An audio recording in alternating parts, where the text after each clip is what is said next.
Antes de presentar a nuestra conferenciante de esta tarde y dar inicio a su conferencia, haremos una breve presentación en euskera, como siempre.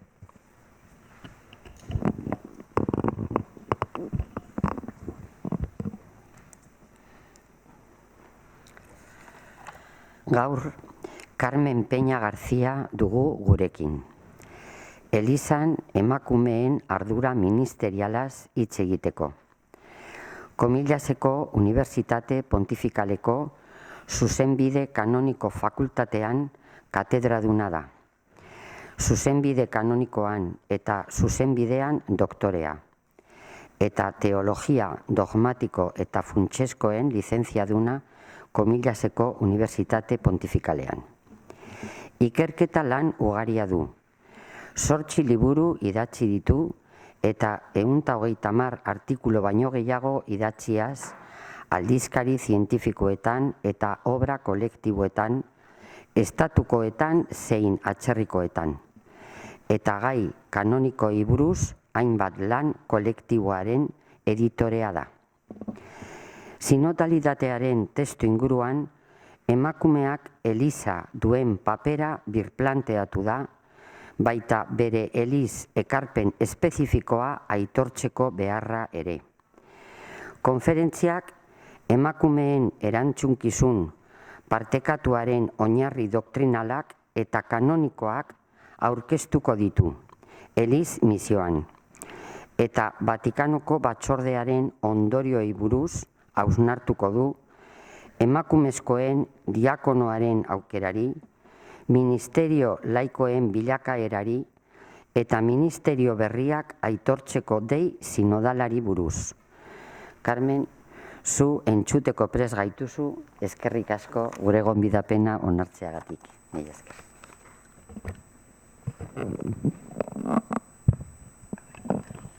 Lo ponemos bien. El título de la conferencia de esta tarde es La posición ministerial de la mujer en la Iglesia.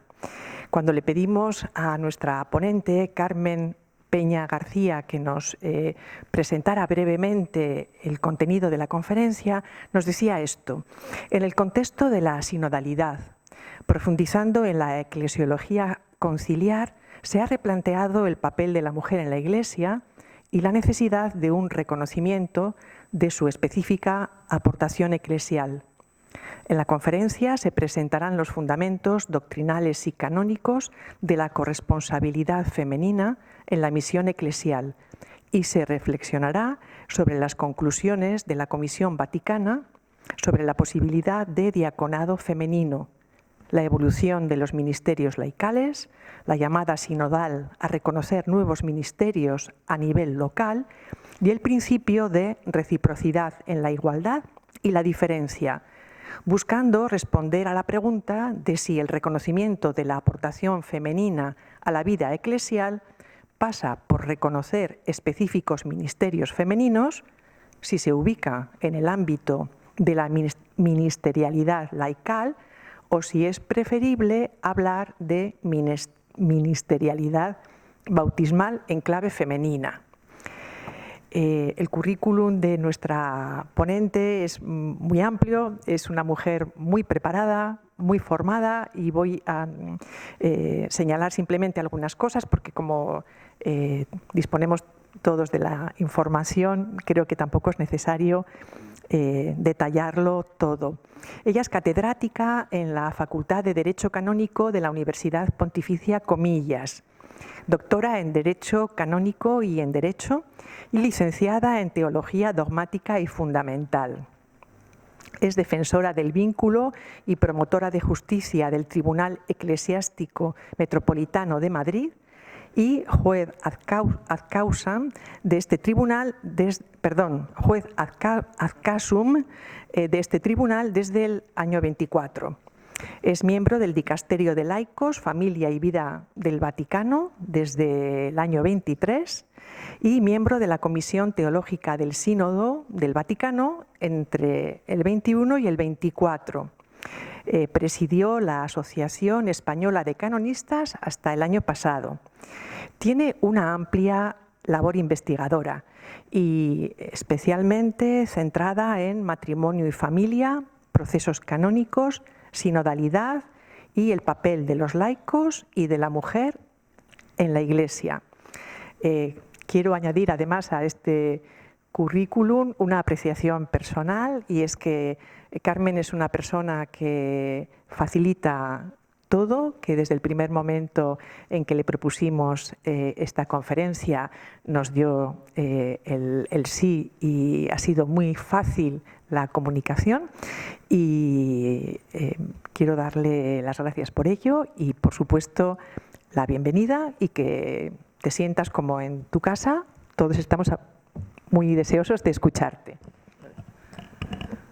Pues muchísimas gracias por la presentación y sobre todo pues a todos los organizadores por haber pensado en mí, por haberme invitado a participar en este foro, que creo que están ustedes en su 30º cumpleaños, ¿no? En 2026 lo están celebrando, y para mí pues la verdad es que es una satisfacción y una alegría, ¿no?, poder estar aquí en un foro sobre cristianismo y mundo actual, y bueno, pues creo que con claramente pues una promoción o una incidencia, ¿no?, del laicado, pues creo que destacable, ¿no?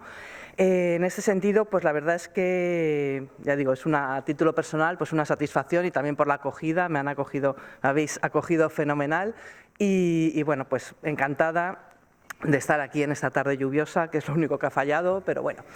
Quiero también, la verdad es que felicitar por la oportunidad de elegir este tema, no solo por su coincidencia, ¿no?, pues evidente con las celebraciones en el ámbito social también del Día de la Mujer, que creo es importante pues estar un poco en ese sentido, bueno, pues a la par, ¿no?, digamos, sino también en el contexto sinodal, como se decía en la presentación, ¿no? Realmente nos encontramos ahora mismo en la fase de recepción e implementación de este largo proceso sinodal, ¿no?, que empezó el Papa Francisco y que culminó, no del todo, pero bueno, fue un cierre de algún modo con la celebración de la asamblea del sínodo, la asamblea sinodal, y con la promulgación, porque el Papa Francisco lo hizo suyo, como sabemos, sin modificar, la promulgación del documento final del sínodo, que fue propuesto por el Papa Francisco como magisterio ordinario, ¿no? Y estamos ahora, hasta el 28 por lo menos, que está prevista la asamblea del 28, si en principio parece que se mantiene, pues estamos en esta fase de implementación, ¿no? Me parece pues, en ese sentido importante que no se acabe, de algún modo que no haya un agotamiento con el proceso sinodal, sino que sigamos sacando pues, de algún modo todas las consecuencias de ese trabajo ya realizado, y lo vayamos aplicando, intentando que se siga haciendo realidad en la vida de la Iglesia.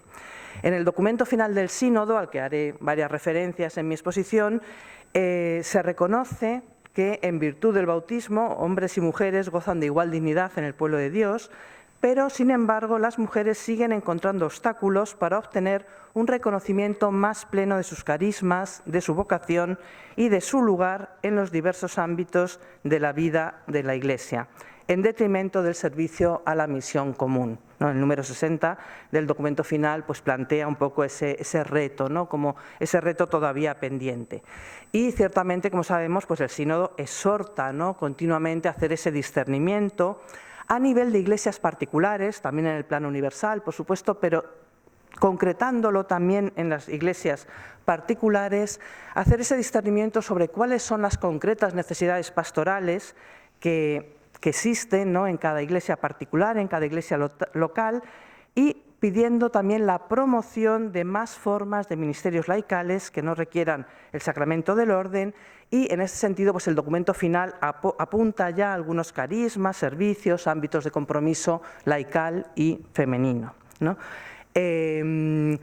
Fruto, o digamos muestra, mejor dicho, muestra de la actualidad de este tema, que ya digo quedó un poco como algo a profundizar en el futuro, se constituyeron unos grupos de estudios sobre diversos temas, y providencialmente, pues ayer mismo se hizo público el informe final con las digamos, del grupo de estudio número 5, que era el que abordaba la participación de las mujeres en la vida y en la dirección de la Iglesia, ¿no? Ayer mismo se hizo público, ahora mismo, por lo menos yo no lo he encontrado más que en italiano y en inglés, pero bueno, supongo que en los próximos días se estará accesible en la página del sínodo también en español, ¿no? O sea, como un poco de algún modo es un tema en el que hay que seguir profundizando, en el que de algún modo pues hace falta al máximo nivel, digamos, pues este grupo de estudio sinodal y en unión con el dicasterio de la doctrina de la fe han elaborado pues este informe final,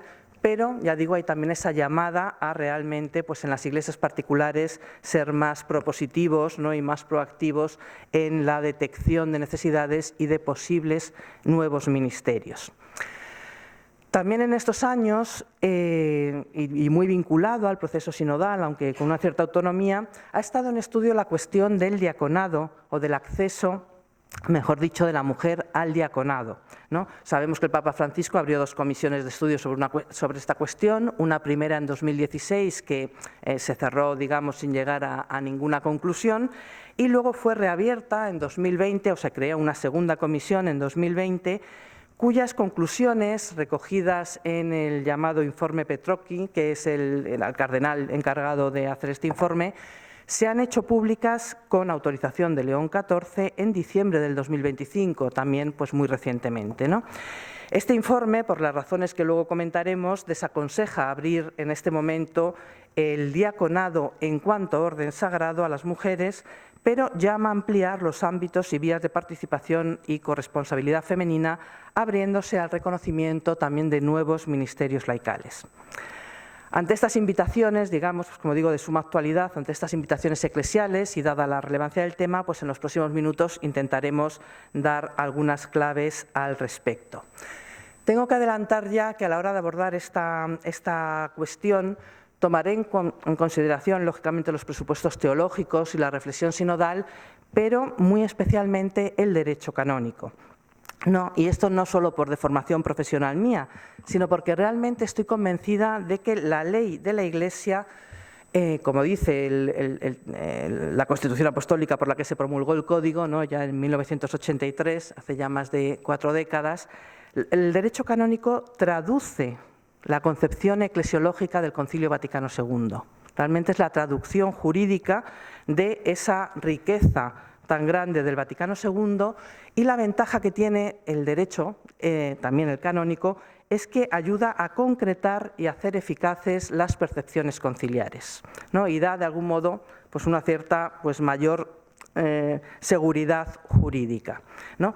De ahí la significativa llamada del documento final del sínodo a,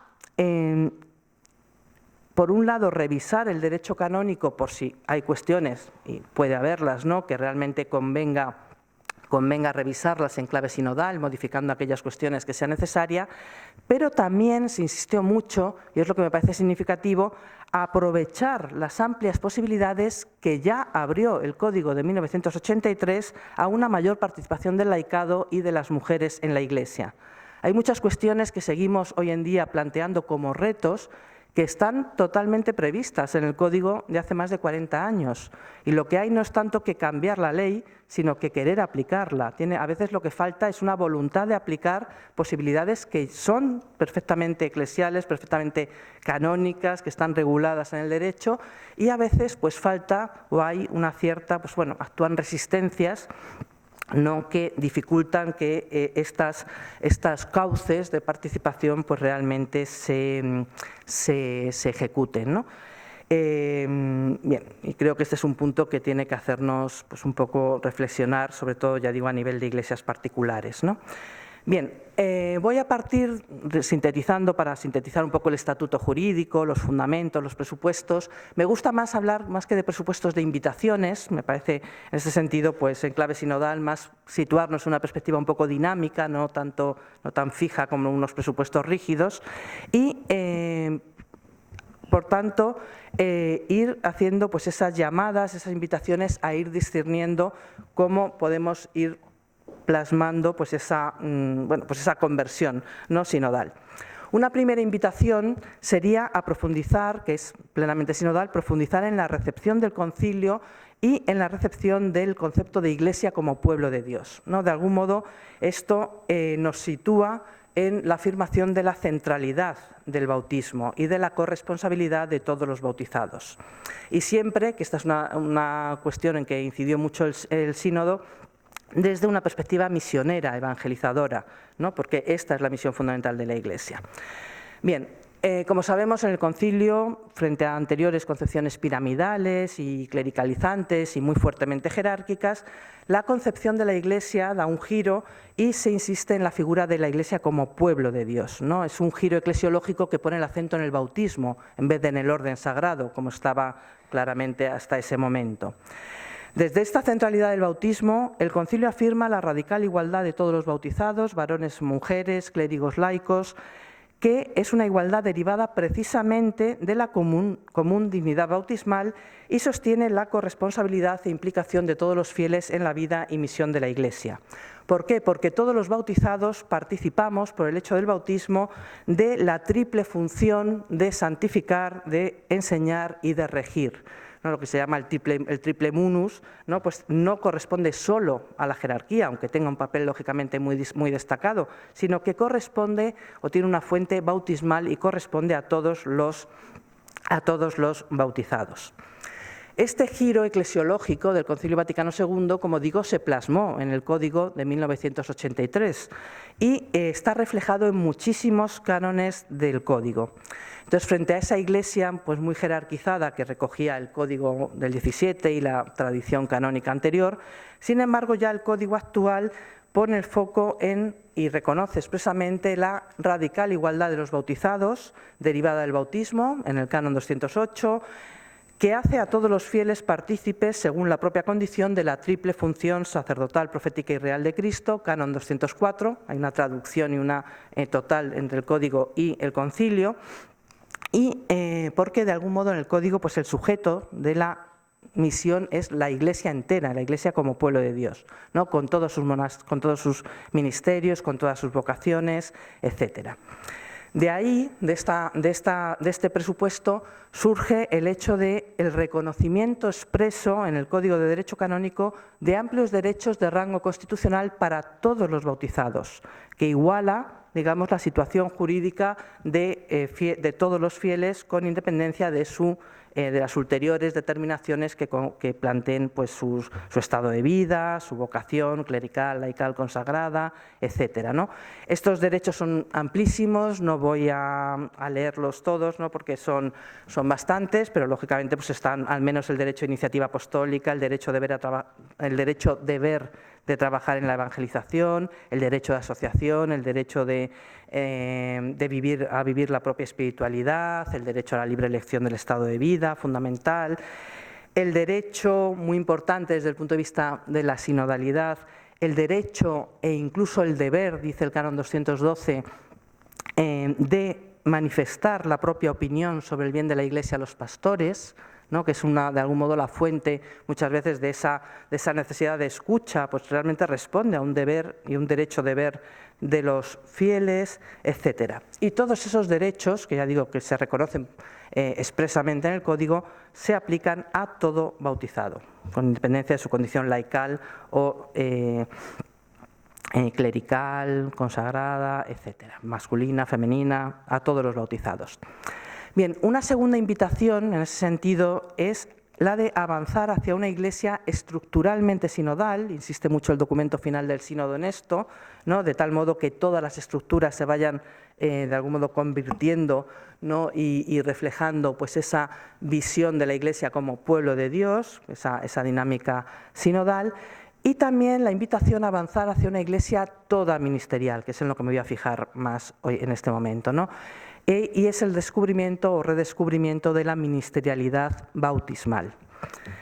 De algún modo tenemos que ser conscientes que en este tema de los ministerios ha habido una evolución y ha habido un progresivo, ¿no? desplazamiento conceptual desde poner el foco en la clásica potestad de jurisdicción, ¿no? Como algo jurisdiccional, una potestad de gobierno muy fuertemente entendida, a pasar a la idea de munus o función, y finalmente a la idea de ministerio. ¿No? La Iglesia de ministerio destaca mucho más la dimensión no de poder, sino de servicio, y en ese sentido es en el que hay que entenderlo, ¿no? Refleja realmente esa dimensión de servicio.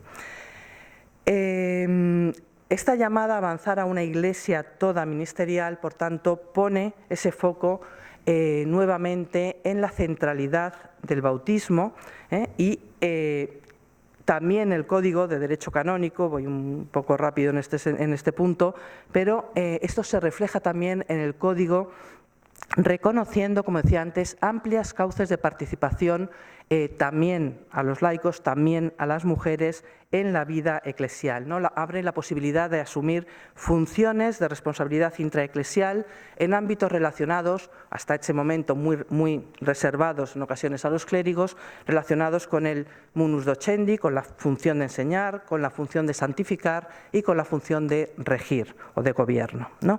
Y aquí se incluyen pues, la titularidad de oficios eclesiásticos en la curia romana, en las curias diocesanas, en tribunales eclesiásticos, la enseñanza de ciencias sagradas, de teología, derecho canónico, al más alto nivel académico, por supuesto la posibilidad de estudiarlas también, ¿no? sin poner cortapisas al estudio, y el desarrollo de funciones incluso litúrgicas pues, anteriormente reservadas a los clérigos, aunque en este punto pues, sí que quizás todavía hay una cierta dependencia de actuar en funciones de suplencia, ¿no? En esta evolución ha tenido también mucha importancia, y es un punto que me parece importante destacar, la reciente Constitución Apostólica Predicate Evangelium del Papa Francisco, en que desde un punto realmente es la reordenación de la curia romana. Podemos decir, bueno, pues es una constitución muy técnica, muy específica para ver cómo se organiza la curia romana, pero es una constitución que tiene una suma importancia porque es aquella en la que ya el Papa afirma expresamente como principio general que el principio de capacitación de los laicos, cuando hablamos de los laicos y las laicas, varones y mujeres, para ejercer oficios eclesiásticos, incluidos aquellos que suponga el ejercicio de la potestad de régimen. Esto es muy importante porque, de algún modo, muchas de las reticencias a una mayor implicación laical o femenina en la vida de la Iglesia viene de un concepto de la potestad de régimen como necesariamente vinculada o para la que solo son capaces los ordenados. Esta es una idea que ya desde el Concilio Vaticano entró en crisis, ya el Código del 83 recoge varias figuras en las que se ejerce o se permite el ejercicio de la potestad por laicos, por ejemplo, los jueces eclesiásticos ejercen verdadera potestad, pero es verdad que hay muchísimas resistencias en muchas iglesias locales a su aplicación. Bien, desde Predicate Evangelium creo que las posibles dudas teológicas, canónicas, doctrinales, digamos, respecto a esta cuestión, que como digo, llevamos 6 décadas avanzando claramente la Iglesia en esa línea, pero de algún modo con el texto, con la disposición de Predicate Evangelium, ya se establece ese principio general, ¿no? Realmente, al final, todos los que desempeñan oficios en la Iglesia, al final lo hacen de algún modo en función, o la capacitación es en virtud del bautismo y del mandato recibido por parte del titular último de estos oficios, que pues en la curia romana es el Papa y en las diócesis pues es el obispo, ¿no? Bien, esta idea de algún modo se repite también en el informe que salió a la luz ayer, pues esta idea se repite en el informe final del Grupo 5 del Sínodo, y es interesante destacar cómo se recoge todos los nombramientos que tanto el Papa Francisco como el Papa León, en el poco tiempo que lleva, ¿no?, en el pontificado, han ido incorporando mujeres al máximo nivel de la organización de la curia romana, ¿no?, como dando un poco, avanzando o dando un ejemplo, ¿no?, de que no se sea timorato tampoco a nivel de iglesias particulares a la hora de avanzar en esa vía. Bien, también en esta clave ministerial se observa una interesante y creo que claramente necesaria evolución en la regulación de los ministerios laicales. Ciertamente, cuando Pablo VI en Ministeria Quaedam aprueba, ¿no?, y reconoce los ministerios laicales y posteriormente son reconocidos en el canon 230 del Código del 83, supuso un avance en cuanto que suponía conceder mayor protagonismo laical a los laicos en el ámbito ministerial, ¿no?, que anteriormente estaba muy reservado a los candidatos al sacerdocio que recibían los lectorado, el acolitado, etc. No obstante, pues quizás por esa tradición, ¿no?, se decía, por esa tradición, el reconocimiento de los ministerios laicales, tanto por Pablo VI como luego en el Código, venía reservado a los varones laicos el reconocimiento como ministerios instituidos, es decir, ministerios recibidos por un rito, etcétera, ¿no?, con todo lo que esto supone en la Iglesia.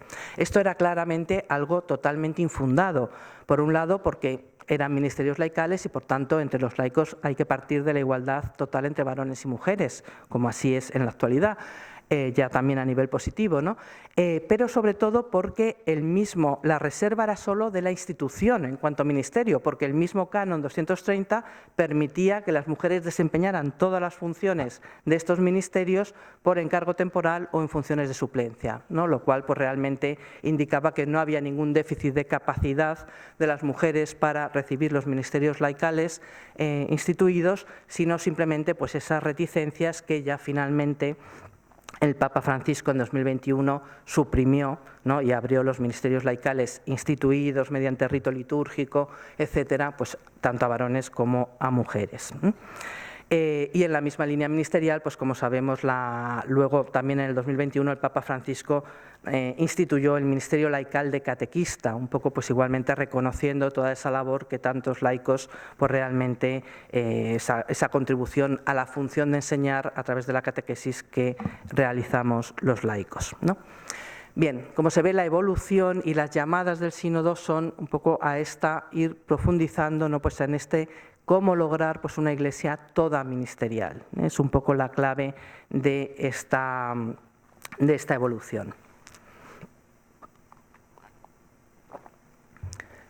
Paralelamente con esta cuestión, pues como decía al principio, en estos últimos años en la última década realmente, desde 2016, se ha reabierto la cuestión de la posibilidad de acceso de las mujeres a el diaconado.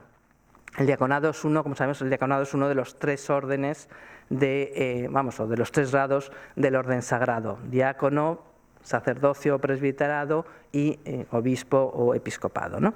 Bien, en este punto se han abierto, como decía, 2 comisiones de estudio. La primera del 2016 no llegó a nada, pero en el 2020 se reabrió. Y la segunda es interesante porque en el informe ya hecho público en 2025 es interesante porque es interesante ver y analizar un poco los razonamientos o los argumentos que se da para decir que de momento o que de algún modo no es adecuado en este momento abrir el acceso o el diaconado a las mujeres, el diaconado en cuanto orden sagrado siempre, pero que no es una cuestión definitiva, ¿no?, sino que es algo un poco, pues, que es firme, pero que se tiene que seguir estudiando, ¿no? Es interesante ver aquí los argumentos porque en este informe la comisión que se creó en 2020 se reunió en julio de 2022, llegado ya a unas primeras conclusiones en la cual, con 7 votos a favor y 1 en contra, se llega a la conclusión de que no se puede admitir a la mujer al diaconado, entendido como sacramento, como grado del sacramento del orden, fundamentalmente aludiendo a que el estatus de la cuestión pues no tiene no alcanza suficiente grado de certeza, ¿no? Había dudas en la investigación histórica, en la investigación teológica y por tanto, pues bueno, no se ve, digamos, madura y clara la cuestión para poder abrir un poco, dar este paso. Esto ya se llegó en el 2022, pero se estableció, o se dijo que se esperara a sacar las conclusiones a la conclusión del sínodo. ¿no? O sea, de algún modo que la elaboración de este informe no fueran solo los teólogos elegidos para formar parte, sino que se escuchara el sínodo y se integraran las conclusiones en el documento final, en el informe final. Entonces se volvieron a reunir efectivamente los miembros de la comisión en febrero de 2025 y ahí ya yo creo que hay una evolución, en ese sentido se percibe una evolución porque sí se señala como que había dos planteamientos claramente teológicos, dos planteamientos teológicos difíciles de conciliar, no claramente enfrentados.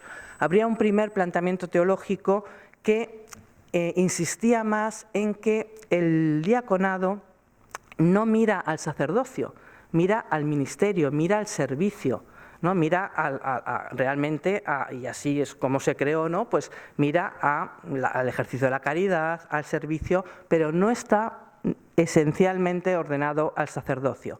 Esta vía permitiría abrir el diaconado a las mujeres sin ningún problema, digamos, y en principio sería más favorable a esta postura. La otra concepción teológica, por el contrario, insistía en la unidad de los tres grados del orden, ¿no? De tal modo que, de algún modo, una vez, se dice expresamente, vamos, no es un juicio de valores, se dice expresamente que una vez abierta la puerta del orden sagrado al primer grado a las mujeres, iba a ser imposible excluirla de las restantes. O sea, se dice expresamente, o sea, no me lo estoy inventando yo. Bien, claro, esta línea, pues, de algún modo que insistía en la unidad, pues claramente es reacia, ¿no?, a la admisión de las mujeres. Es interesante también destacar que en estas discusiones, en el seno de la comisión, se propuso una tesis que no fue aprobada, que era la tesis, porque no alcanzó acuerdo, era la tesis sobre la esencial referencia del diaconado a la masculinidad de Cristo, ¿no? Esta tesis no fue aprobada. Es también algo significativo, como decir, bueno, no se puede afirmar que realmente haya esa vinculación. Ante esta confrontación doctrinal, ¿no?, y esa ausencia de convergencias teológicas y pastorales, el relator finalmente, pues bueno, prudencialmente aconseja no introducir cambios en la actual regulación, pero sí exhorta a avanzar hacia una profundización teológica más precisa sobre la identidad sacramental y la misión eclesial del diácono, que no está nada clara, y anima a aclarar esos aspectos estructurales y pastorales que no están definidos, ¿no? Y al hilo no solo anima a seguir profundizando, digamos, teológicamente en estas cuestiones, sino que también aprueba, aquí ya por una mayoría de 9-1, aprueba un texto en el que se anima a los pastores a evaluar qué otros ministerios pueden introducirse para responder a esas necesidades concretas de la Iglesia de nuestro tiempo, asegurando así un reconocimiento eclesial adecuado al diaconado de los bautizados, especialmente de las mujeres. Diaconía significa servicio, como saben, ¿no? Entonces, bueno, pues dice, bueno, el diaconado bautismal, ¿no? Realmente cómo se puede seguir avanzando en este punto. Y dice, este reconocimiento será un signo profético, especialmente allí donde las mujeres siguen sufriendo situaciones de discriminación de género, ¿no? Se concluye con esto el informe. Bien, hay que decir que realmente, se dice en el informe también claramente, ha pesado mucho, yo creo, pues esa ausencia, cuando se alude a esa ausencia de convergencias pastorales, se ha pesado mucho la oposición que en el sínodo salió, y eso es verdad, ¿no? En el sínodo salió en que un buen número de iglesias particulares se oponía rotundamente a la posibilidad del diaconado femenino, ¿no? La proposición 60 del documento final del sínodo, que abría la puerta, no decía que hubiera que nombrar mujeres diáconos, pero abría la puerta a su estudio, fue la que más votos negativos tuvo. Un 30% de los votos, ¿no? Sacó 97 noes de 365. Entonces, esa fue la más, digamos, la que concitó más oposición, ¿no? Entonces, es como de algún modo, la Iglesia es universal, hay muchas culturas, hay muchos contextos culturales, hay muchas concepciones teológicas, como se ha visto también en este debate, y bueno, pues sí que es un tema que suscitaba una clara oposición por un número no menor de iglesias, ¿no? Bien, desde mi punto de vista, hasta ahí lo que dice el informe Petrocchi, que lo tienen en la web del Vaticano, si lo quieren leer, está colgado, como digo. Bien, desde mi punto de vista, sin negar la necesidad de seguir profundizando teológicamente en lo que es el diaconado, que es verdad que es un aspecto del que se viene dando vueltas y no acaba de fijarse totalmente, ¿no? Y también aceptando, y creo que es verdad, ¿no?, la oportunidad de que cualquier cambio en el orden sagrado tenga un amplio consenso dentro del sensus fidelium, ¿no? O sea, que no divida. Entonces, esto creo que es importante también tenerlo en consideración, pero a mi juicio sí que hay serias razones que muestran que hay una diferencia sustancial entre el presbiterado y el episcopado y el diaconado, ¿no? Realmente estas razones se girarían fundamentalmente en torno, por un lado, a la dimensión funcional. Hay que ser conscientes que todas las funciones que desempeña de suyo el diácono pueden ser desempeñadas por laicos, todas, ¿no?, con mayores o menores requisitos, pero todas las funciones, no habría ningún impedimento en que un laico desempeñara esas funciones, o sea, en el derecho vigente, ya digo. Los requisitos son lo que puede cambiar, pero pueden desempeñarlas. Por otro lado, también en la misma configuración del diaconado se observa una evolución muy significativa, incluso en el mismo código, ¿no? En este sentido, el Papa Benedicto XVI, que como todos saben, pues es un gran teólogo, ¿no?, corrigió, por medio del motu proprio Omnium in Mentem, corrigió la inicial regulación que del orden sagrado y de los 3 grados del orden sagrado se había hecho en el Código del 83. El Código del 83 acentuaba mucho la unidad de los 3 grados del orden, porque afirmaba o atribuía indistintamente a todos los clérigos o ministros sagrados, ¿no?, a los 3 grados, el estar destinados a apacentar el pueblo de Dios, desempeñando en la persona de Cristo cabeza las funciones de enseñar, santificar y regir, ¿no? Esto reforzaba muy fuertemente los 3 grados del orden y no era técnicamente y teológicamente pues muy preciso, ¿no? El Papa Benedicto XVI da una nueva redacción a este canon, 1008, y remarca la diferencia entre los 2 grupos, ¿no? Dice, aquellos que han sido constituidos para el orden del episcopado o presbiterado, obispos sacerdotes, reciben la misión y la facultad de actuar en la persona de Cristo cabeza. Los diáconos, en cambio, son habilitados para servir al pueblo de Dios en la diaconía de la liturgia, la palabra y la caridad, ¿no? De tal modo que se subraya fuertemente, en este sentido, la diferencia, digamos, sustancial, no solo de grado, entre diáconos y sacerdotes obispos, ¿no? Por otro lado, en línea, digamos, con Lumen Gentium. Por otro lado, también, aunque puede haber dudas sobre el papel exacto de las diaconisas, no hay duda de que existieron diaconisas en la Iglesia primitiva, puede haber dudas sobre exactamente qué papel jugaron, etcétera, pero otro argumento que me parece que también puede tenerse en cuenta es que, digamos, el diaconado claramente tiene un origen apostólico. El diaconado no tiene, digamos, lo crean, la figura del diácono lo crean los apóstoles para ayudarse en su servicio, para atender a los pobres, porque pues no necesitaban más ayuda, ¿no? Es decir, en la clásica, yendo a una visión clásica, ¿no?, pues digamos, ¿es de derecho divino el grado del diaconado? No, es de derecho apostólico, es de creación por la Iglesia apostólica. Es muy importante lo que crea la Iglesia apostólica, pero realmente hay una diferencia sustancial ahí, ¿no?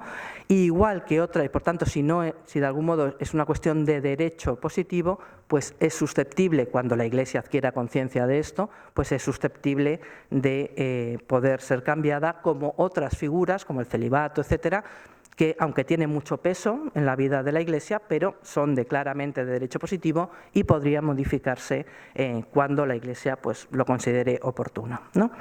Bien. Igualmente, pues la actual configuración del diaconado permanente, como ustedes saben, hay diáconos permanentes célibes y hay diáconos permanentes casados. La actual configuración del diaconado permanente en su regulación jurídica, ¿no?, canónica, pues realmente claramente tampoco apunta a esa unidad sustancial de los 3 grados del orden. Realmente todas las prohibiciones que tienen los clérigos al final son para sacerdotes y obispos. Prácticamente casi todas esas prohibiciones no se aplican a los diáconos permanentes. Realmente la figura del diácono permanente en su régimen jurídico, digo, es mucho más parecida a la de un laico que a la de un sacerdote, ¿no? Y como digo, las funciones ciertamente, pues todas ellas podrían ser desempeñadas por laicos. Bien, entonces, como digo, creo que el tema tiene suficientes razones para, pues ciertamente, como dice la comisión, pues no es una oposición definitiva, no es un cierre definitivo, sino, bueno, si en este momento no se ve que haya una convergencia, sobre todo pues de muchas iglesias particulares, pero creo que los argumentos bueno, permitirían no seguir avanzando en esa línea. Bien, en cualquier caso, esto por hablarles del diaconado, como dije que iba a hablar, digo, bueno, pues este es el tema, estos son un poco los argumentos que se han expuesto y que se han tenido en consideración, ¿no? Bien, en cualquier caso, desde el punto de vista de los ministerios y de la posición ministerial, ¿no? De la mujer, creo que es destacable la insistencia de la comisión respecto a la urgencia de valorar esa diaconía bautismal como fundamento de cualquier ministerio eclesial. Por tanto, esa dimensión de servicio, esa esencial referencia al bautismo es lo que permitirá superar esas concepciones jurisdiccionalistas y clericalizantes de los ministerios, ¿no?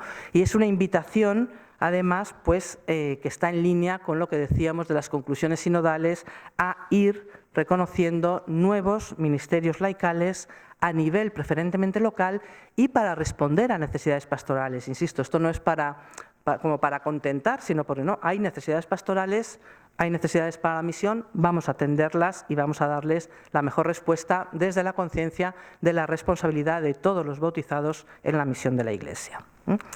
Bien, esta invitación a discernir nuevos ministerios laicales fue, ya digo, muy acentuada en el documento final del sínodo, aparece claramente. De hecho, el documento final del sínodo, como digo, por un lado, insiste en que esta reflexión se haga no tanto a nivel universal, sino a nivel local, viendo necesidades concretas para las que hay que dar respuesta y sugiriendo, eso sí, pues a raíz de la escucha realizada en el sínodo, sí sugiere el documento algunos posibles nuevos ministerios a considerar su reconocimiento, digamos, a nivel local.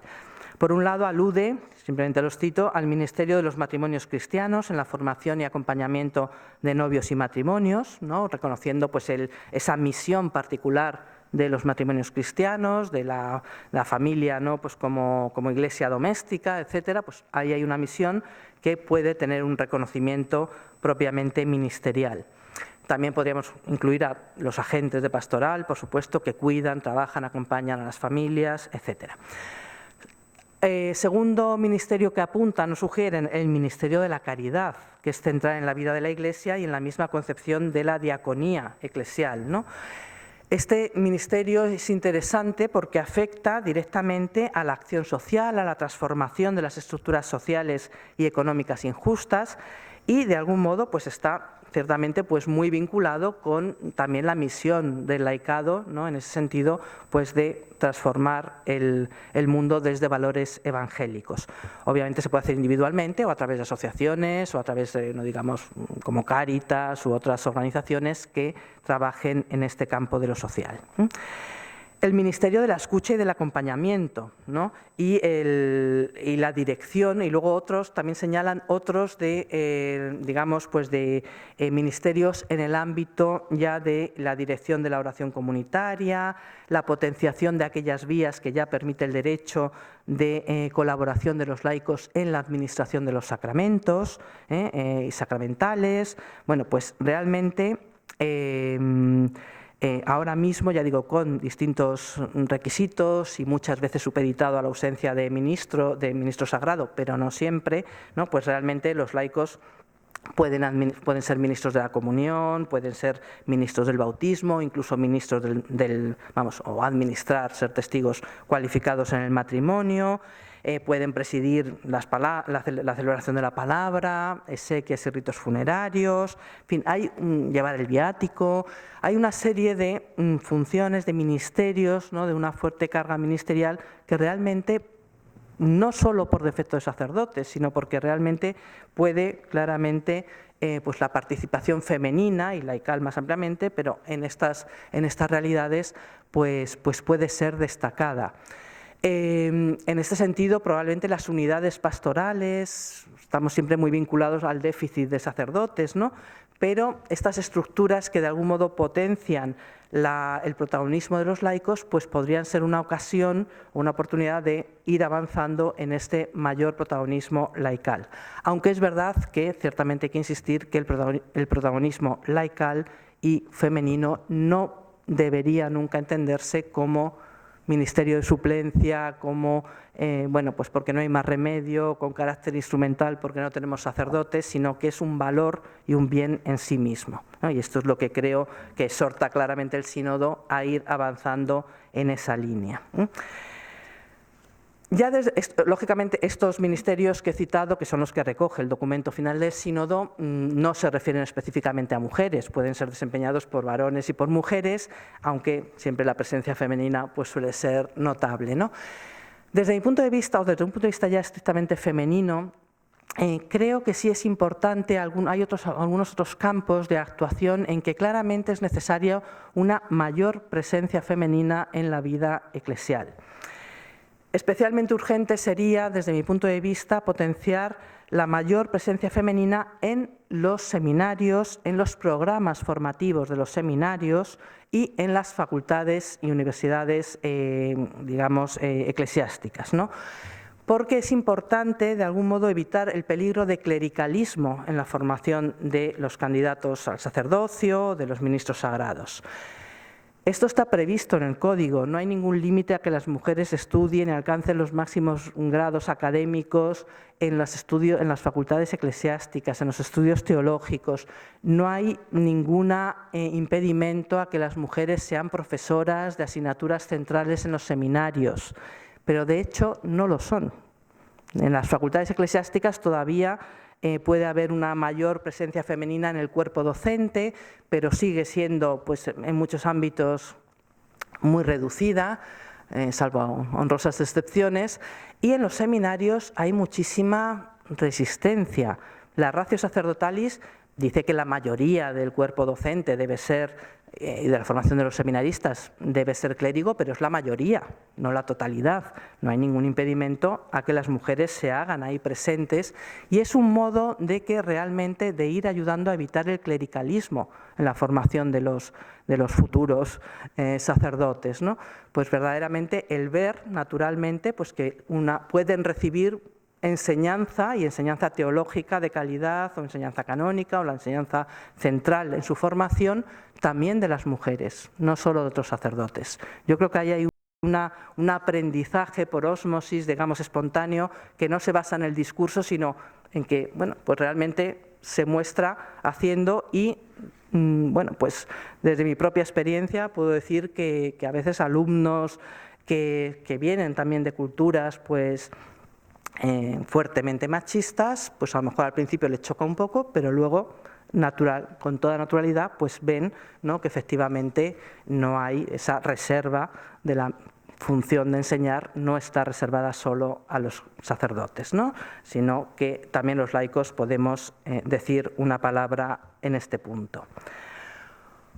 Un segundo campo en que creo que la presencia femenina tiene que potenciarse en el ámbito eclesial es la prevención y respuesta a los abusos sexuales cometidos por clérigos. Esto es un escándalo clarísimo y ciertamente se ha ido cambiando la regulación, pero todavía en este punto sí que en la propia regulación canónica, aunque ya digo, se ha ido abriendo la puerta a una mayor intervención de laicos, varones o mujeres, en este tipo de procesos, pero sigue estando todavía pues el ser juez en estos procesos, el desempeñar algunas funciones, sigue estando pues muy limitado, porque lo cual pues claramente es un vestigio clericalista, porque en el fondo es que cuando es un acusado, es un sacerdote el acusado, parece que el principio general es que solo intervengan sacerdotes en ese proceso.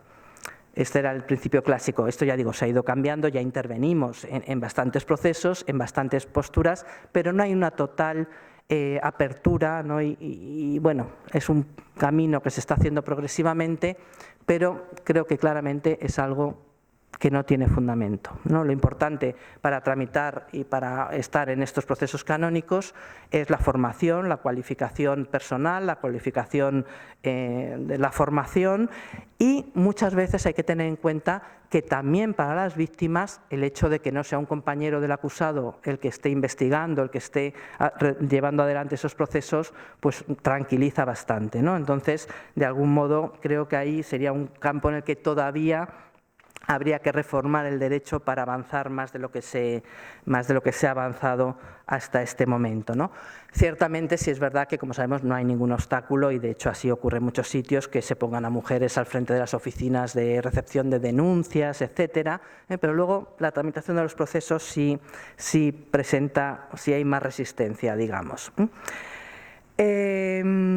También convendría fomentar más, aunque aquí también se ha ampliado mucho, pero una mayor participación laical y femenina en la pastoral judicial que se lleva a cabo en los tribunales eclesiásticos.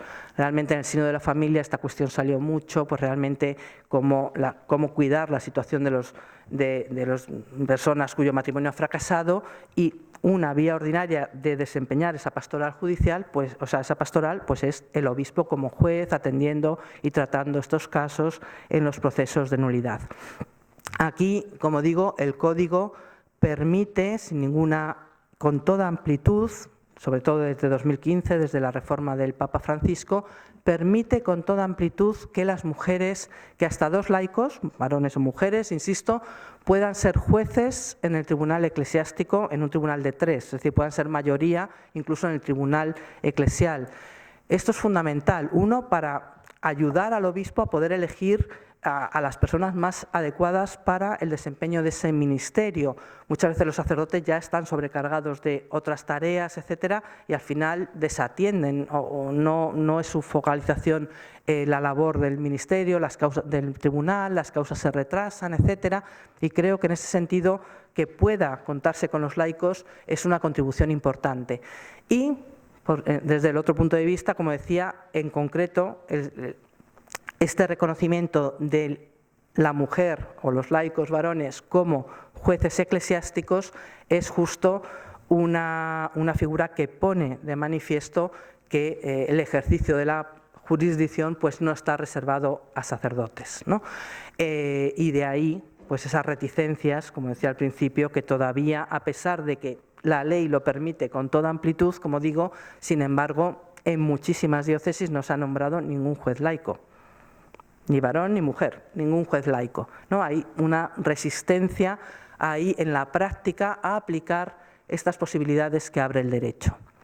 Y ya digo, y que bueno, con el Papa Francisco ha sido mucho más proactivo, pero ya con Juan Pablo II, en los años 90, en Roma había 4 mujeres jueces, ¿no? Y en Roma no faltan sacerdotes, ciertamente, ¿no? Y sin embargo había 4 mujeres jueces con toda naturalidad en el tribunal eclesiástico del vicariato de la urbe, ¿no? De Roma. Bueno, pues en muchas diócesis, sin embargo, parece que hay esas resistencias al nombramiento de jueces laicos, sean varones, como digo, o mujeres. De hecho, sí que hay que decir que los que sí que han nombrado jueces laicos generalmente han sido mujeres. Eso también hay que decirlo, que ahí no hay tanto un sesgo de género, sino de la concepción, ¿no? Muchas veces de la potestad de orden y la potestad de régimen.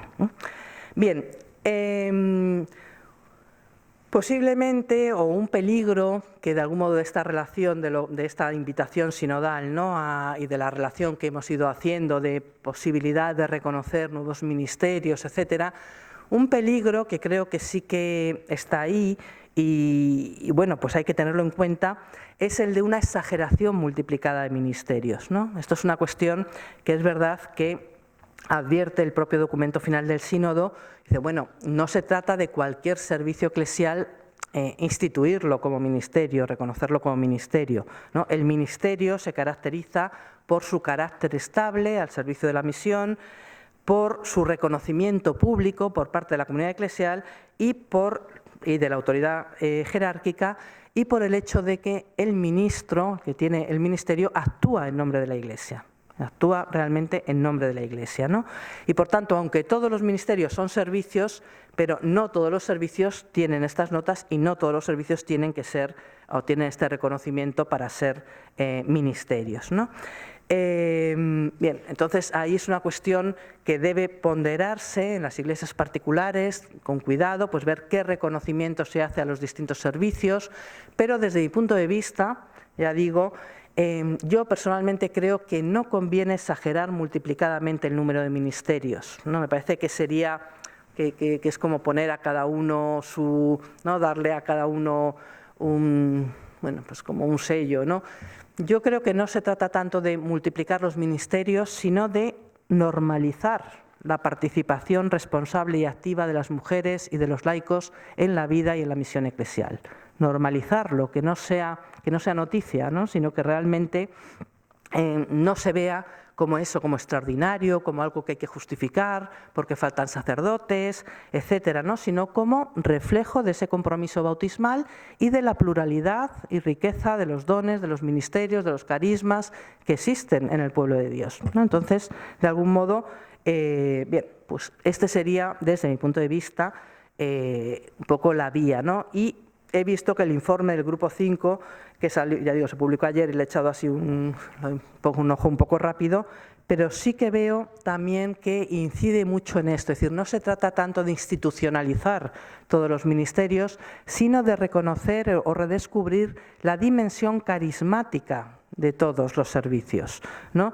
Ver que no podemos limitar la vida ministerial a solamente los ministerios instituidos. Esto es reductivo, dice el informe, ¿no? del Grupo Quinto del Sínodo. Esto sería reductivo, hay que redescubrir pues eso, que cada uno está llamado a prestar un servicio concreto en la Iglesia y es toda esa riqueza carismática no necesariamente exige una institución, ¿no? Bien,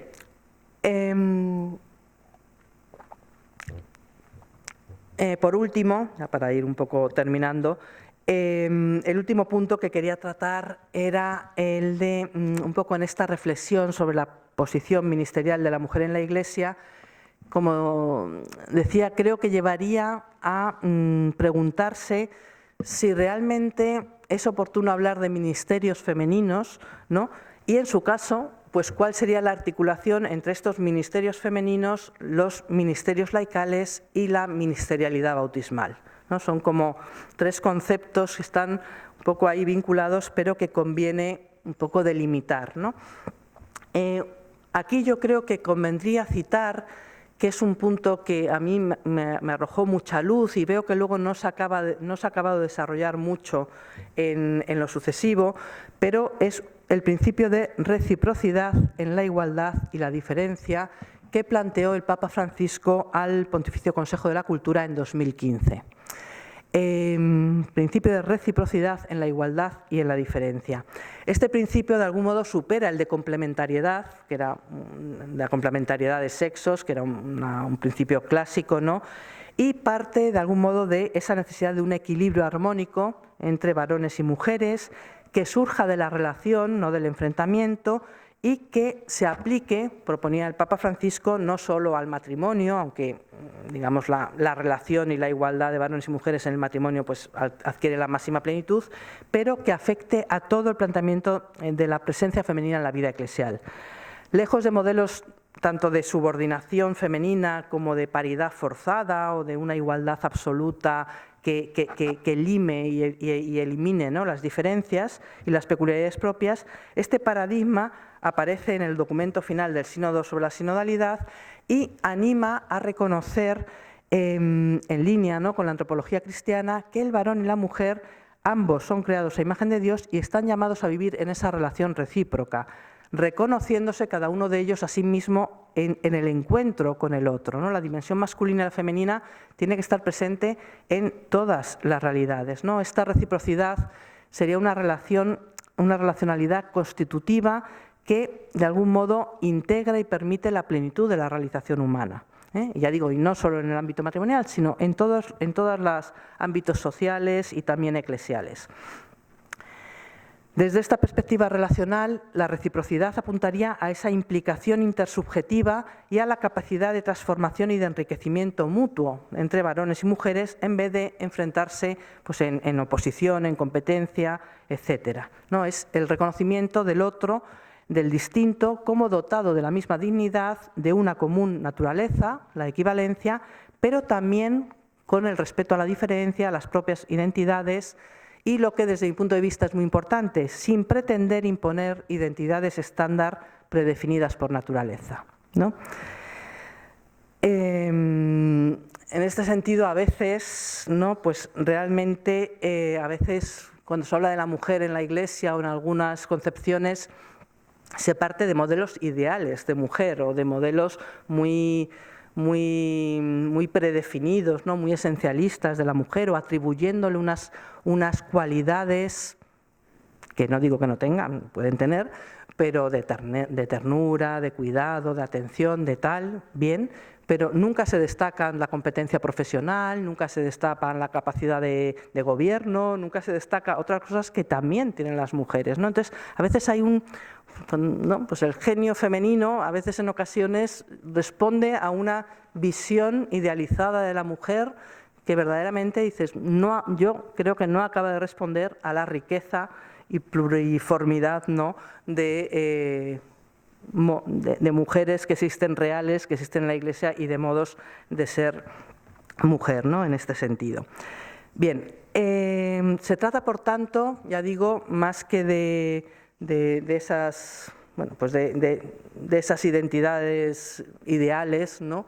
Se trataría de realizar de un modo más integral pues, el pueblo de Dios, valorando la aportación de cada uno de los fieles pues a esa comunidad eclesial, ¿no? Cada uno con su unicidad, pero también con esa igual dignidad derivada del bautismo.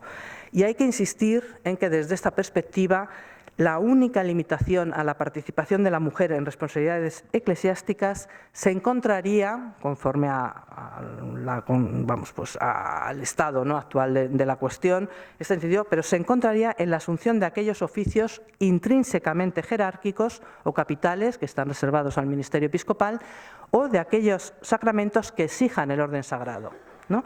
Este es un poco el límite. Fuera de estos dos concretos ámbitos, que son más reducidos de lo que uno podría pensar, no debiera haber obstáculos a la plena participación femenina en la vida eclesial.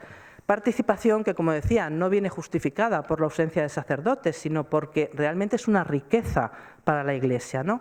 Y hay que reconocer que la condición bautismal, en este sentido, actúa como principio general de capacitación eclesial, ¿no? A mí me parece que en este sentido, ya digo, la razón o lo que habría que cuestionarse no es por qué encomendar a las mujeres determinados ministerios, encargos eclesiales, oficios eclesiásticos, sino si hay razones serias para no encomendarlos, ¿no? Lo que tiene que justificarse en su caso es la exclusión o la prohibición, no el hecho de encomendarse a mujeres responsabilidades, ¿no? De algún modo, ¿por qué hay que encomendar a la mujer? ¿Por qué tiene que ser una mujer la que desempeñe este oficio? ¿O por qué nombrar a una mujer? Bueno, ¿por qué no? La pregunta es ¿por qué no? Lo que hay que justificar muy bien es ¿por qué no se puede? ¿En qué casos concretos no se puede?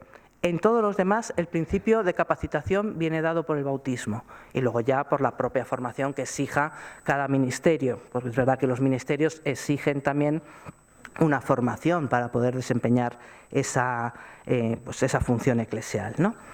Bien, y aquí es donde digo que creo que, y el cardenal Grech en la presentación del documento de ayer también lo apuntó, creo que sería necesario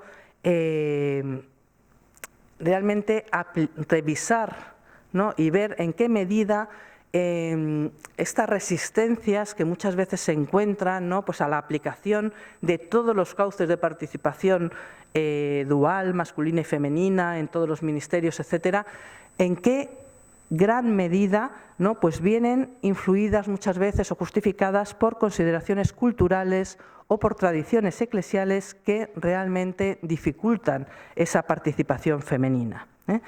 Como digo, esto se ve claramente, no me da tiempo a desarrollarlo mucho, ¿no?, pero, por ejemplo, el matrimonio, que es el ámbito de la plena igualdad de los cónyuges, que está legalmente reconocido frente a visiones de épocas pasadas, es verdad, pero actualmente el Canon 1135 establece claramente el principio de igualdad absoluta de los esposos y padres respecto a la vida del matrimonio, de la familia, y sin embargo, todavía en muchísimas, o sigue aplicando en muchísimas culturas, hay todavía esas tradiciones que siguen funcionando y que no se ve como propio, o se ve estas afirmaciones como influencias de la cultura occidental, etcétera, como algo ajeno a la tradición y a la vida de la Iglesia, ¿no?, cuando realmente descansan en los valores evangélicos. Hay que inculturar la fe, ciertamente, pero hay que evangelizar las culturas. Y esto es un reto que claramente creo que se ve claramente, ya digo, en el matrimonio, pues en algunas visiones del matrimonio que claramente atentan contra el bien de los cónyuges, etcétera, pues realmente el propio Benedicto XVI también lo señaló, ¿no?, como la paridad conyugal es un principio que debe ser respetado en el matrimonio y, sin embargo, encuentra resistencias. Esto que en el matrimonio, ya digo, es claro, obvio y no tiene ningún planteamiento, también o todavía más, ¿no?, digamos, resistencias podemos encontrar para una presencia ministerial más activa o más protagonista de la mujer en el ámbito eclesial, ¿no?, que tradicionalmente pues, es un ámbito pues, masculino, clerical, etcétera. Bien. Simplemente resumo pues, esa pregunta anterior de ministerios femeninos, ministerialidad laical o ministerialidad bautismal, pues como creo que habrán deducido de mi ponencia, yo particularmente creo que hablar de ministerios femeninos, exclusivamente femeninos o específicamente femeninos, tendría que estar muy justificada el carisma de ese ministerio, ¿no?, como exclusivamente femenino. Creo que, y claramente pues con la vida de la Iglesia, ¿no?, nos muestra esto, el reconocimiento de carismas y ministerios abiertos a las mujeres se ha ubicado en el ámbito de la ministerialidad laical. Es realmente el redescubrimiento, ¿no?, del papel de los laicos, ya digo, de la mujer va parejo al de los laicos en general, ¿no? Y creo que en ese sentido este es el ámbito, pues de algún modo, en que pienso que es el ámbito de vivir esa reciprocidad de lo masculino y lo femenino con naturalidad en la Iglesia. Pero incluso ese concepto de ministerialidad laical, que ya digo, tan rico fue en su momento, en el momento posconciliar, y tanto ha contribuido a ir creando una Iglesia distinta, ¿no? Creo que ahora, en este momento, pues ya transcurridos más de 60 años del concilio, creo que de algún modo debería ser superado por el de ministerialidad bautismal. El concepto de ministerialidad laical, al final, está prolongando el dualismo entre clérigos y laicos, ¿no? Está manteniendo esa división entre, ¿no?, están el ministerio ordenado y los laicos, ¿no?, como no ordenados. Y ese dualismo creo que no ayuda a ver la unidad de la misión, ¿no? Afecta a la unidad de la misión. Por otro lado, hay que ser conscientes que los ministerios laicales, los ministerios laicales instituidos, lectorado, acolitado, no son exclusivos de los laicos. De hecho, todos los que van a ser sacerdotes reciben esa institución y también esas funciones las desempeñan los sacerdotes. Entonces, hablar de ministerios laicales, yo creo que en ese sentido, ya digo, habiendo sido muy importante y muy rico, pero yo creo que habría que avanzar claramente a superar esos dualismos en la misión entre clerical y laical, que de algún modo mantienen, ¿no?, o hacen perdurar esa visión de que en el fondo el laico está llamado, o el lugar propio del laico es el mundo, que es verdad, vivimos en la secularidad y estamos en la secularidad y tenemos que evangelizar la secularidad, pero que no excluye que nuestro ser en el mundo también es un ser plenamente, de pleno derecho en la Iglesia. O sea, no hay que crear esa dicotomía de que lo específico y el que tiene que estar en la Iglesia es el sacerdote y los laicos, nuestro lugar es el mundo y no la Iglesia. No, nuestro lugar es el mundo y la Iglesia, porque somos fieles de pleno derecho y tenemos todas las responsabilidades de nuestro bautismo, ¿no? Entonces, en ese sentido, a mí me preocupa cuando a veces dicen, claro, y el sínodo abundaba mucho esto, el miedo, el peligro de clericalizar al laicado. O sea, ¿por qué? Estamos partiendo de que si un laico asume una función o un ministerio en la Iglesia, le estamos clericalizando, como que es que ese ministerio es propio del clérigo, del sacerdote.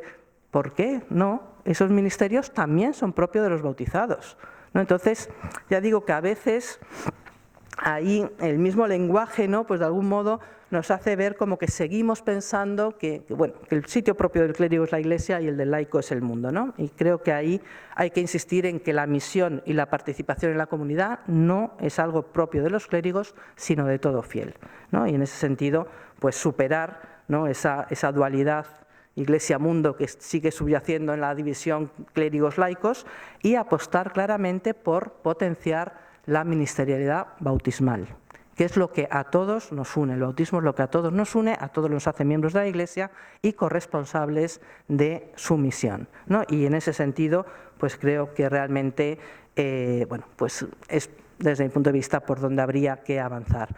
Muchas gracias y perdón si me he extendido un poco más.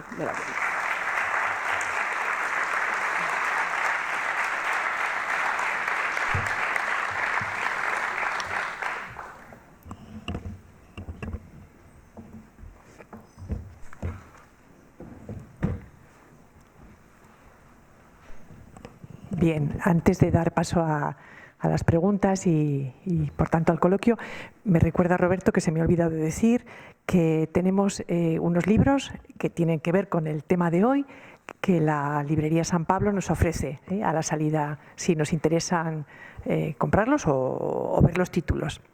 Y ahora, pues, sería el momento de vuestras preguntas.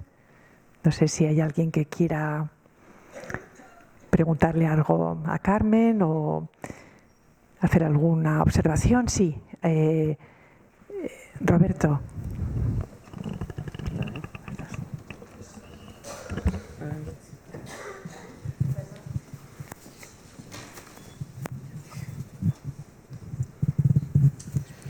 Buenas noches, Carmen.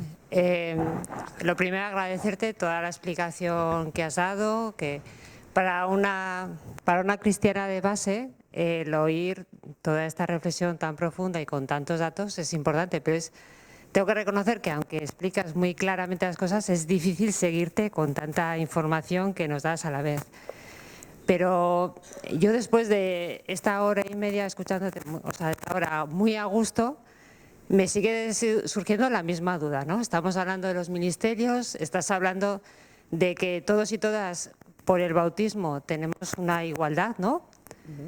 Pero a la vez nos va remarcando, es que si no hay consenso en toda la Iglesia, no podemos avanzar. Es que todo el presbiterado, todo lo que es ministerial y ordenado y tal, las mujeres de momento no podemos. Y yo sigo sin entenderlo, porque digo, ¿qué me diferencia de mi compañero que está en el asiento de al lado? El físico, es una cuestión puramente física lo que nos diferencia. Entonces no entiendo cómo, si somos iguales, ¿por qué tenemos que ser diferentes? Por una cuestión física. ¿Por qué nuestros ministerios podemos llegar hasta un punto y no vamos a poder llegar a todo? ¿Por qué hay tantas mujeres que sienten esa llamada, ¿no?, y la viven y no se les reconoce? O sea, es que no acabo de entender, por mucho que me hables de papeles, de documentos, de reflexiones, de teologías, de concilios, digo, ¿por qué a nivel social sí somos capaces de reconocer que nuestro físico no nos va a diferenciar y que tenemos una igualdad de derechos y de responsabilidades, pero a nivel de Iglesia seguimos insistiendo en que igual es pronto, no hay consenso, no es momento, hay que parar? ¿Y qué hacemos? Porque la Iglesia se va a quedar vacía, porque las mujeres va a llegar un momento que vamos a decir, ya vale de esperar, ¿no? A ver cómo nos puedes orientar, a ver si nos das un poquito de esperanza. Hombre, a ver, yo no quiero decir, obviamente esa pregunta que está ahí y yo no tengo desde luego la solución, ¿no? Yo lo que sí creo, lo único que tengo claro es la primera, como has empezado la pregunta, ¿no? La cuestión de fondo no te sé dar tanta respuesta, pero sí me parece que es importante, comprendo que a veces es un poco frustrante, porque también los tiempos de la Iglesia pues son lentos, etcétera, se podría, en lo que se pueda avanzar, se podría avanzar más rápido, pero es verdad que el cuidar la unidad, a mí sí me parece, o el sensus fidelium, que realmente sea una cuestión en la que haya un cierto consenso, no se puede contentar a todo el mundo evidentemente, pero que haya un cierto consenso eclesial, porque lo contrario al final produce una división, ruptura y tal, y esto tampoco es bueno. Obviamente, yo he comentado, digo, bueno, he expuesto además el grado del diaconado, el sacerdocio, el episcopado, pues es verdad que ni se ha abierto siquiera el estudio porque de algún modo es un tema que sí, que no es dogmático, pero es más definitivo y ese ni se ha abierto. El diaconado, que es un punto que ya digo, se podría efectivamente quizás, porque las razones no son, como ha reconocido la propia comisión, no son definitivas en absoluto y tal, pues sí es verdad que, bueno, pues quizás podría hacerse más proactivo, ¿no? Pero yo sí entiendo, y por eso he insistido en eso, o sea, es muy llamativo que en el sínodo, con toda la participación, justo este punto haya sido el más rechazado, ¿no? O sea, yo creo que también nos tiene que hacer pensar que en un tema como este, que es de la Iglesia Universal, porque claro, no se plantea tanto problema cuando los ministerios son reconocibles a nivel local. Ahí, lógicamente, aunque insisto en que hay que evangelizar las culturas también, porque claro, esto no puede ser, tiene que haber reductos de machismo y clericalismo, porque culturalmente es así. Yo creo que esto no debe ser así, ¿no? Pero bueno, a nivel local puede ser más sencillo, pero lógicamente el orden sagrado, el ministerio es una cuestión universal y ahí de algún modo sí es lógico que se vaya con prudencia. Si tanta prudencia o no, pues no sé, ¿no? Pero vamos, tampoco te puedo decir mucho más que eso.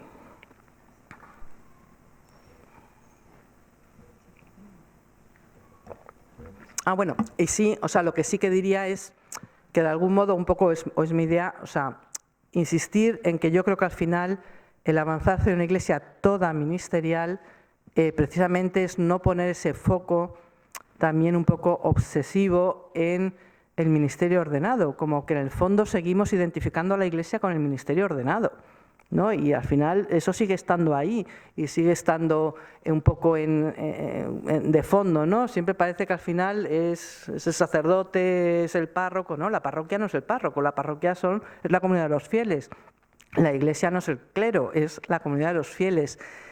Y realmente seguir avanzando en esa vía, a mí sí me parece que es pues, la vía de ir avanzando, francamente, ¿no? Perdón.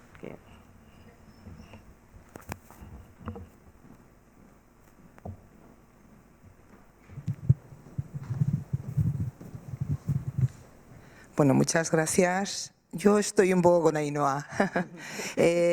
No solamente no voy a abordar el tema, me voy a centrar, fíjate, en lo que se puede, ¿no? En el diaconado. Pero es que sobre lo que dices, pues es que me lleva una impresión de que no es que avancemos, es que vamos hacia atrás. Te explico. Cuando se cuestiona el tema del diaconado en la mujer, se hace desde el presupuesto de que hay que ahondar y que hay que profundizar en la naturaleza del diaconado. Eso se plantea porque es sobre la mujer. Porque como tú muy bien decías, precisamente lo que hay que plantearse es por qué no. No vamos a revisar la naturaleza. ¿Qué pasa? ¿Que no hace falta revisarlo si la demanda viene de los varones? Entonces me parece que es dar vueltas otra vez a lo que muchas veces nos ha pasado en otros ámbitos, en el ámbito civil. Es decir, por no reconocer un derecho que está bastante claramente justificado, damos vueltas a la naturaleza ¿de qué? De los ángeles. Es que es así. Otra cosa que comentabas es que parece ser que la alternativa que nos dan es ministerios para las mujeres. Madre mía, qué miedo. Porque claro, ministerios para las mujeres, viniendo de una iglesia clerical y patriarcal, pues ya sabemos qué estereotipos y qué roles nos van a asignar. Vamos a ir en la misma línea en la que estamos, es decir, retrocediendo. Entonces, yo también, eso me genera muchísima confusión y muchísima duda. Otra cosa que has comentado, la igualdad real y la igualdad formal. Parece que hay algunos ámbitos en los que ahora puede haber una mayor presencia de mujeres y, sin embargo, no están. Nos has comentado. Claro, es que eso nos ha pasado también en el mundo civil, en la sociedad. Es decir, una cosa es la igualdad formal, que es el reconocimiento de los derechos, y otra cosa es la igualdad real, que es crear las condiciones para que esos derechos realmente las mujeres los puedan ejercer. Entonces, mi pregunta es, en el mundo del feminismo, por ejemplo, hemos reivindicado que se tenían que generar esas condiciones y se han puesto medidas pues, de discriminación positiva, un montón de herramientas para posibilitar que esa igualdad formal sea realmente sea real. ¿Consideras que en la Iglesia también es necesario hacerlo? Porque es que si no, no vamos a avanzar nunca. Y bueno, ya no hablamos de... Bueno, ya está, que si no me... Estoy apuntando, no se me olvida. A ver, no, bueno, yo quiero aclarar una cosa. A ver, la naturaleza del diaconado no se plantea solo por el tema femenino. Ya se había planteado en el 2002, ya se había planteado antes. El diaconado, como os he dicho, la relación con los otros dos órdenes siempre ha sido un poco cuestionable, ¿no? De hecho, ya digo, esa reforma de Benedicto XVI no es por las mujeres, es para perfilar mejor, aunque realmente daría pie al acceso, ¿no? Pero es para perfilarlo mejor. Entonces, es que es verdad que el diaconado es una cuestión que no es solo por las mujeres. Yo no comparto tanto esa visión tan negativa, o sea, eso de los roles o tal, yo creo que no, porque precisamente lo que estamos insistiendo es que, excepto lo que claramente no se pueda, todo lo demás... total igualdad, y que el obispo, que es verdad que es el responsable último del que tiene esto, diga, bueno, el obispo si se quiere, con un proceso discernido, sinodal, el documento este de ayer también va un poco en esto, ¿no? Decir, hombre, que cuando digo el obispo no es una decisión unilateral y tal del obispo, sino, bueno, pues con los asesoramientos, los consejos, etcétera, o sea, todo lo compartido, dialogada y sinodal que se quiera, pero que especialmente es permitir que a la hora de elegir quién es la persona más adecuada para determinado ministerio, para determinada función, para determinada elija con toda libertad y no se vea constreñida a tener que elegir solo entre los sacerdotes, sino entre todas las personas, todos los fieles, que realmente pueden desempeñar esa función. Y yo no soy tan negativa en lo de que vayamos hacia atrás, yo creo que vamos adelantando mucho. Podemos valorarlo como queramos y muchas veces puede parecer una cuestión más estética, incluso, quiero decir, o como publicitaria, ¿no? Pero yo creo que es muy importante esos nombramientos muy visibles que se hacen, por ejemplo, en la Curia Romana, o sea, toda la cantidad de mujeres que se han puesto en puestos relevantes en los dicasterios, que al final son los ministerios de la Curia Romana, que siempre tenían que ser cardenales, que tenían que ser obispos, que ahora haya mujeres, podemos decir, esto no soluciona, no, evidentemente esto no soluciona, pero es un poco, es un de promoción, ¿no? Es poner ahí el ejemplo de lo que, señores obispos, que esto no es solo la Curia Romana, que en las diócesis también, que no sigan ustedes en su mundo clerical, que es que tienen que contar con todo el pueblo de Dios y seguramente... Luego está la realidad de las distintas diócesis, lógicamente, pero seguramente en su diócesis habrá laicos y laicas formados, que puedan desempeñar determinados ministerios, servicios, etcétera. Entonces, que no nos amparemos en que no, es que esto está reservado a sacerdotes, porque el poder de la jurisdicción está reservado solo a los clérigos. No, o sea, claramente no. Y que el Papa desde arriba ponga ese ejemplo, a mí sí me parece que, ya digo, no soluciona, no es la solución, no agota todos los problemas, pero sí que es poner como una luz, ¿no? Es decir, por aquí hay que andar y por aquí hay que ir, ¿no? Y el hecho de, y efectivamente sí comparto que el hecho, y a mí es lo que me parece muy preocupante, que muchas de las peticiones que han salido en los equipos sinodales, en todo este proceso del sínodo, y son cuestiones que, como decía, ya están previstas en la ley, que no hay ningún impedimento en hacerlas y que sin embargo no se hacen. Entonces, seguir insistiendo, ¿no? A veces nos centramos todo en torno al orden sagrado o al sacerdocio, pero dices, pero si es que tenemos muchísimas posibilidades de actuación, de servicio abiertas en la Iglesia, de protagonismo, de poder colaborar cada uno según sus dones, sus habilidades, sus carismas, etcétera, y o por desconocimiento o porque realmente no hay voluntad de aplicarlas, no se aplican, ¿no? Y de hecho algunas veces te dicen incluso, no, es que el derecho no lo permite. Perdón, claro que lo permite el derecho, desde hace más de 40 años. O sea, es que, ¿por qué no se aplica? No está preparado, o sea, en eso sí lo comparto vuestra. Bueno, no sé si la diócesis estaría preparada para ver a una mujer en este puesto. ¿Por qué no? ¿Por qué no? Si se puede perfectamente. No, a eso voy. O sea, yo creo que hay que ir avanzando. Entonces, bueno, que se haga,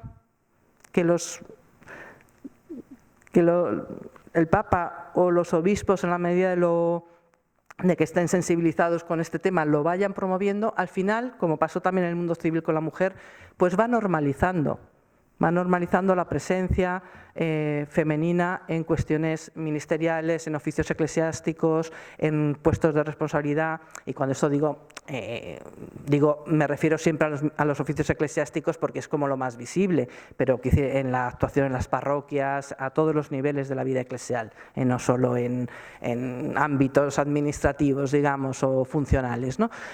O funcionariales. Pero a mí me parece que es el ir normalizando. Es fundamental. O sea, la primera vez, no me gusta, pero bueno, pongo un caso mío. Claro, el cargo de defensor del vínculo es el Ministerio Fiscal en un tribunal.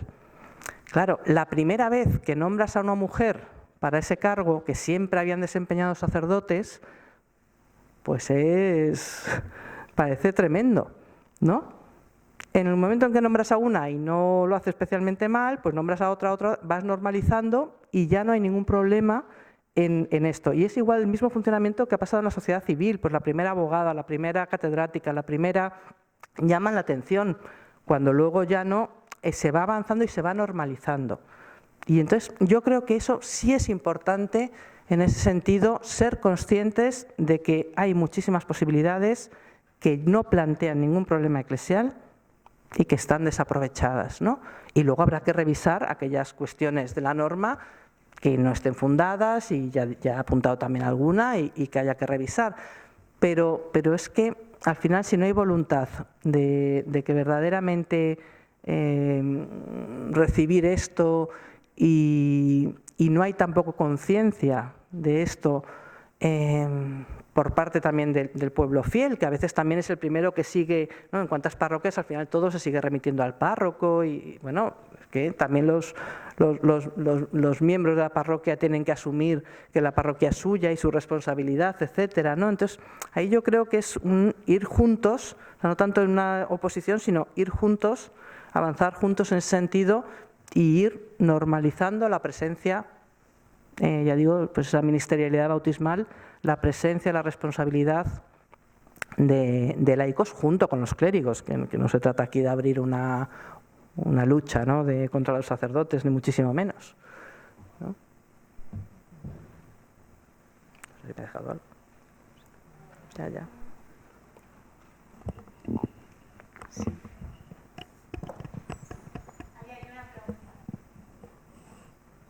Sí, Roberto, aquí tenemos una pregunta también, sí.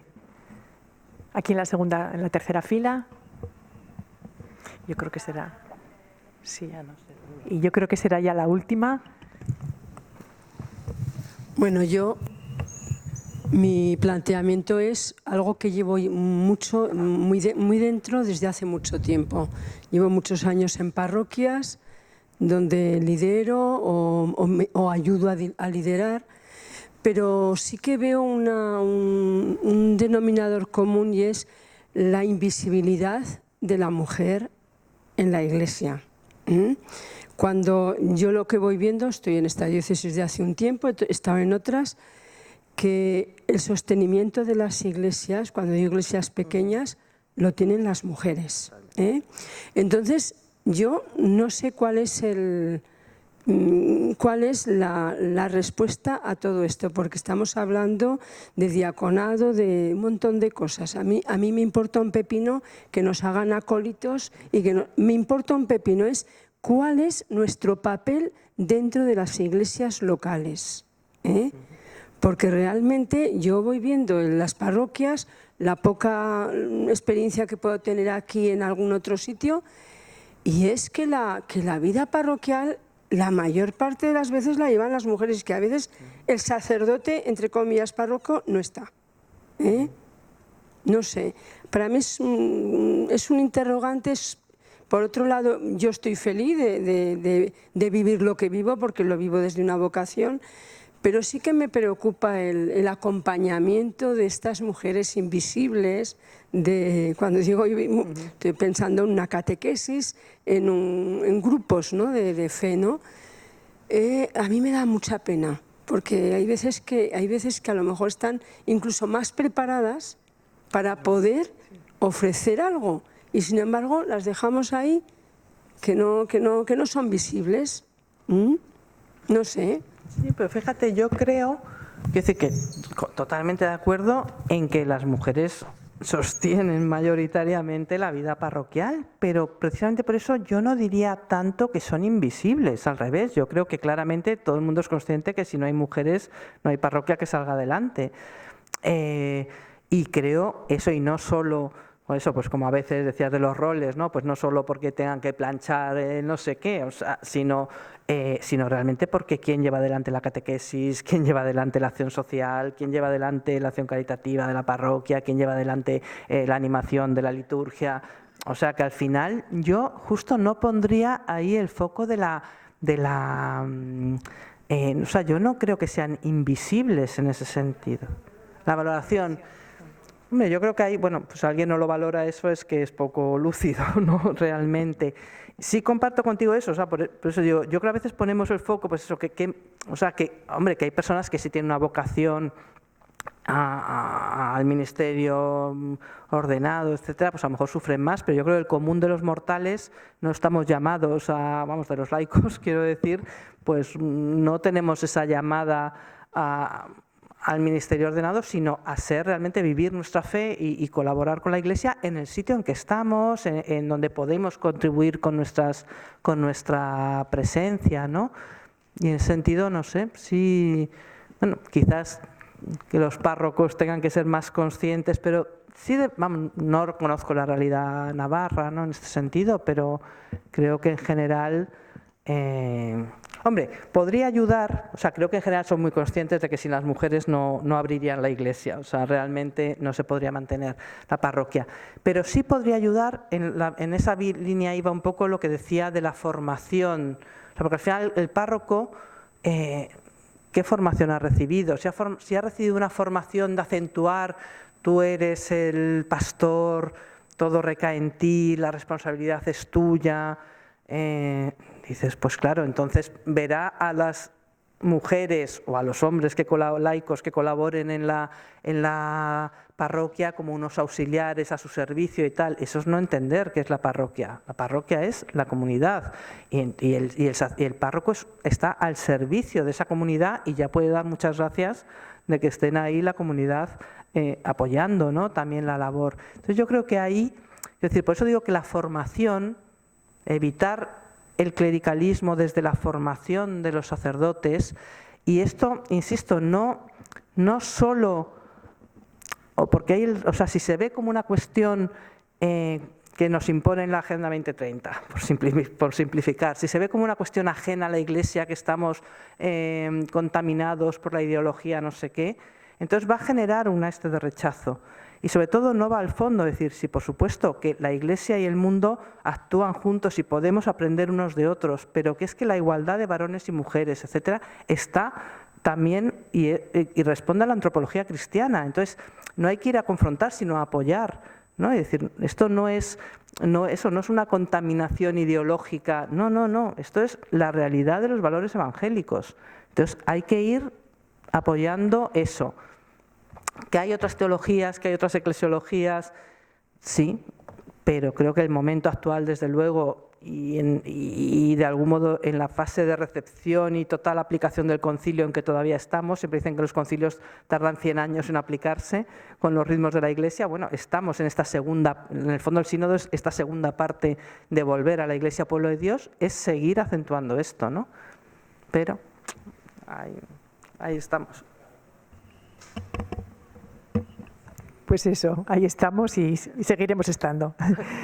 Pues muchísimas gracias por vuestra asistencia y muchas gracias a ti, Carmen.